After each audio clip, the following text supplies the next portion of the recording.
کہ بنی اسرائیل کا ایک عابد تھا، عبادت گزار تھا، جو بیت المقدس کے قریب رہتا تھا، بلعام بن باورا اس کا نام تھا۔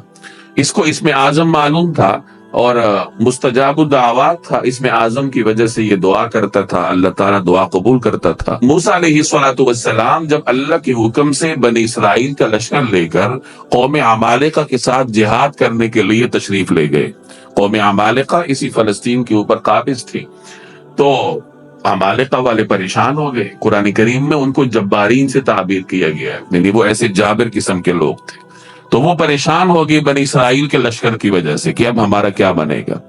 اب انہیں معلوم تھا کہ یہاں بلعام بن باورا رہتا ہے جس کی دعا قبول ہوتی ہے، تو وہ جمع ہو کے اس کے پاس آئے اور کہا کہ تم جانتے ہو کہ موسیٰ علیہ السلام ہم پر لشکر لے کر تشریف لا رہے ہیں، تو ہم تمہارے پاس اس لیے آئے ہیں کہ آپ ان کے خلاف بد دعا کریں۔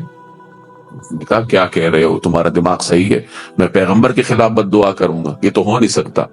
انہوں نے اس کو رشوتوں کے پیشکشی کی، مختلف طریقوں سے، ہیلے بہانوں سے اس کو رام کرنے کی کوشش کی۔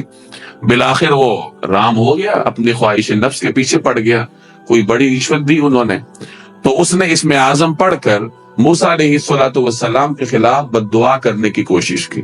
اب اللہ کا کرنا ایسا ہوا کہ وہ جب جملے بول رہا تھا بد دعائیہ، تو موسیٰ علیہ السلام اور ان کے لشکر کی بجائے اس کی زبان سے وہی قوم عمالقہ کا نام نکل رہا تھا، یعنی بد دعا وہ ان کے خلاف کرنا چاہ رہا تھا اور اللہ اس کی زبان سے قوم عمالقہ اور جبارین کے خلاف بد دعا کا جملہ کہلوا رہا تھا۔